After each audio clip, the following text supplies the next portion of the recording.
Jon and I am a 5th grader at the Strasbourg Middle School. For my immigration project, I have here my grandfather, Bernard Trumies. He is from Estonia. Grandpa, thanks for letting me interview you. You came to America in 1949, is that right? Yes, that's right. Why did you leave Estonia? All started because of the war, Second World War.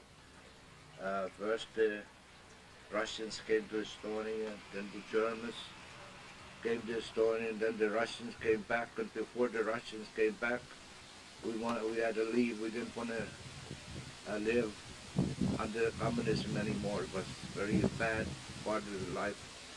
So we ran from the Russians to Germany.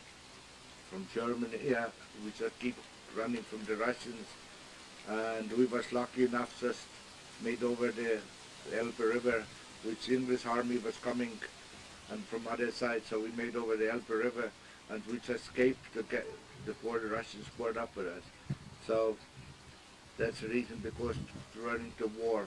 After the war, we didn't want to go back over there in old country, so we stayed in displaced persons camp 5 years.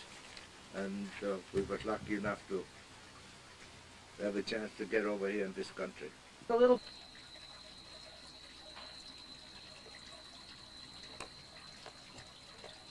Still remember back many times when I was young, old country, before we left, how the Germans burned the villages down, and we had a chance enough to take the better clothes and better things and bury them in a ground. That hoped that someday we go back and get them, but the way it went, we never had a chance to go back, or never didn't want to go back because of the communism.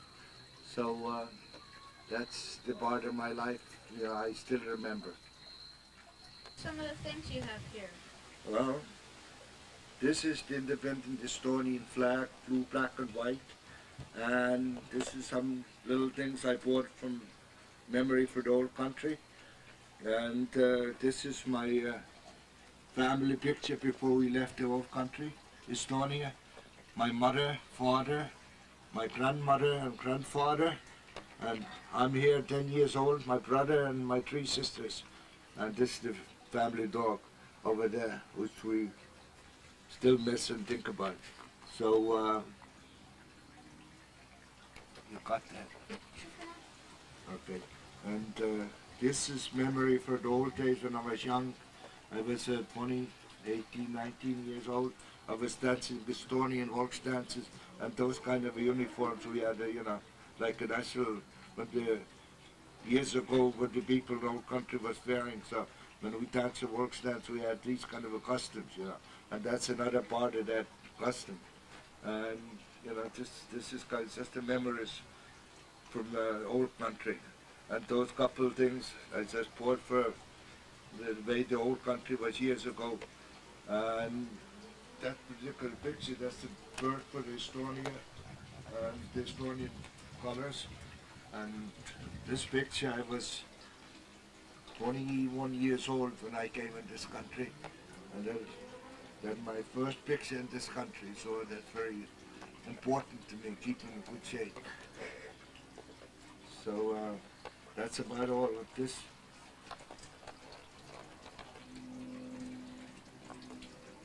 What are some of the colors? What do the colors on the flag mean? Well, blue means blue skies, and black means earth, and white means your soul. So your sky, earth, and your soul. That's 3 colors for the Estonians when they made the flag, what they go for. How did you get here? Well, after 5 years, stayed in displaced person camp, we had a chance, my family, to get immigrate to the United States. But because my mother was sick, so they couldn't let my mother come, so my sisters and my father, they couldn't come in this country, so I came all by myself. And I was 21 years old, and I came with the old army boat, like a transportation boat. I was in a on the sea 3.5 weeks, and they even made us the work over the chapter rust and paint the boat because we didn't have no money to pay the fare. So, but the Lutheran Church, I'm a Lutheran, the Lutheran Church helped us to get over here. Show us this map. Okay, this is Estonia. It's a small country. It's only we had before the World War II, we had only 1.5 million people. And this is Estonia, and I was born in this island right about here. And from when we left, we went from this island to Latvia, then Latvia to Poland, and Poland to Germany. And we ended up in Germany, and that's where after the war ended, we stayed over there 5 years.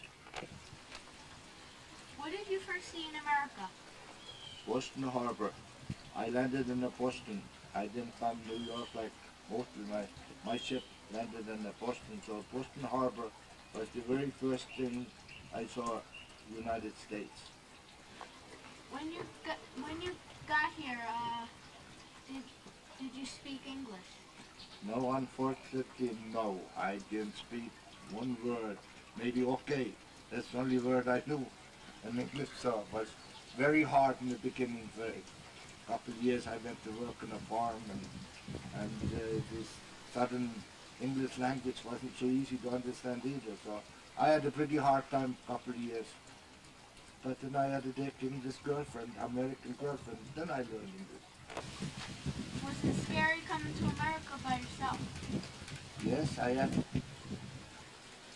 Oh, yes, it was very scary because I was all by myself. I didn't have no friends, no relatives, just by myself, not understanding the language was pretty scary to come in another country with a different language.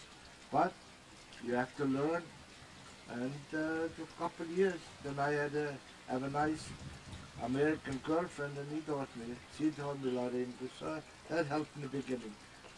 Where is Estonia exactly? Estonia is one of the small countries in the Baltic Sea. We write the Baltic Sea, that's Estonia, Latvia, Lithuania, Poland, Germany. It's Estonia across from Sweden in the Baltic Sea, and we're kind of next to Finland. When did Estonia become free again? Well, after 1991, when the communism collapsed, then all the little countries got the freedom back. So Estonia's been free from 1991. They have their own government, and the whole Estonian language and Estonian government, and like a free country, it's their own language. What are some of the Estonian foods you ate, and do you still eat them? Yeah, well, we was people from a farm, so mostly we had, steaks and pork and things like that. But again, my grandfather was a fisherman, so we had a very much fish diet too. And my favorite fish was smoked eel, which was, when I was young, we used to go eating myself. So we had our own thing, we made our own smoked eel and flounder, and but there was a certain soup my grandma did. My favorite was split pea soup and beef barley. Those were two favorite, and I still look for delicatessen to go and cook beef barley, and makes me feel like close my eyes and back in Oakland. How long did you stay in North Carolina? I had 1 year when I came and get my papers to come in this country. I had 1 year. I had to sign the paper that I stay here 1 year, work for that farmer, and my pay was 4.5 cents an hour. I had to work 1 year for that, but after 1 year, I could go any place I want. Only thing I had to be 1 year working for that guy to help me to get in this country. So the next stop was New York City. After 1 year, I had just made enough money to get the train ticket to New York. I didn't have any idea what I was going to do. Just hope that I see somebody that's historian house in 34th Street. So I went over there, saw a couple of people, and they helped me to get the job. I worked in a hospital a couple of months, but that wasn't my kind of a work. I couldn't do that any longer. I came in Long Island through my friend helped me to get a job. I was working as a landscaper and so on and so on. But I was over there 1 year in North Carolina working for the war. But the first time I saw New York City and over the George Washington Bridge, that was like a wonderland. All the lights and things, that's like a sea of light. That was the one thing always remember. The longest I lived, that picture in my eyes, the New York City, and a clear night with the lights.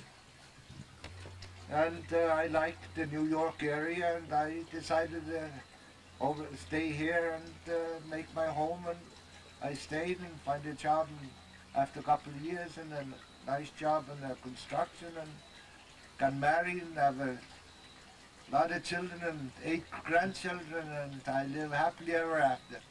And that's all. And there's the grandchildren. And here's the number 3 grandchildren. Thanks, Grandpa, for letting me interview you. Well, it was a pleasure to talking to you. At least you know a little bit about me, where I came from, and how I got here, and what I'm doing now. Right? Mm-hmm.